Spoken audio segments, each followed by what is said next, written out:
याच्यामध्ये लपवाछपवी केली नाही।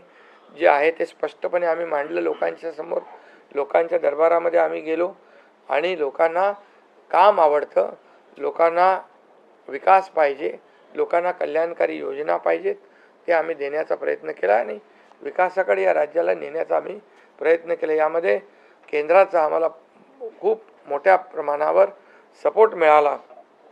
10 वर्षामध्ये मी तो आकडा अगोदर पण मी सांगितला होता, मनमोहन सिंग प्रधानमंत्री होते, 10 वर्षात राज्याला त्यांनी 2 लाख कोटी दिले, पण यावेळेस 10 वर्षामध्ये मोदीजींनी 10 लाख कोटी दिले।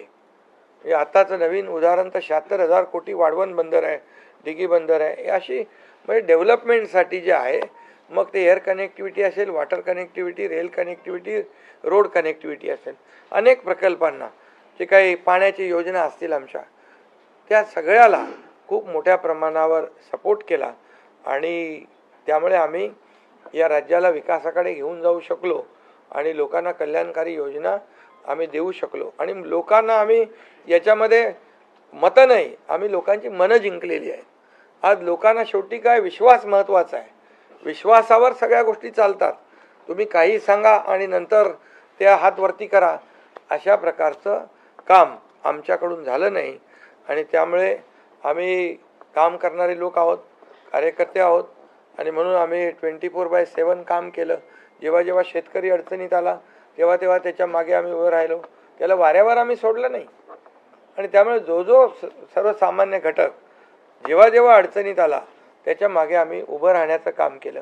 त्यामुळे एक प्रकारचं हे सरकार जे आहे, एक पाठीराखा सरकार, एक सरकार जे आहे हे सर्वसामान्याला न्याय देणारं सरकार आहे, जनतेच्या पाठीमागे ताकदीने उभं राहणारं सरकार आहे। जसं आमच्या मागे केंद्र सरकार ताकदीने उभं राहिलं तसं आम्ही जनतेच्या मागे उभे राहिलो आणि म्हणूनच आम्हाला हा असा प्रचंड दैदिप्यमान हा विजय मिळालेला आहे आणि आम्ही या विजयाचं श्रेय जे आहे आमच्या मतदारांना देतो, जनतेला देतो, जे आमचे महायुतीचे सर्व कार्यकर्ते आहेत त्यांनी मेहनत घेतली आहे त्या सगळ्यांना देतो आणि म्हणूनच यापुढे जे काही काम आहे या जनतेच्या हितासाठी करणं एवढंच आमची जबाबदारी आहे।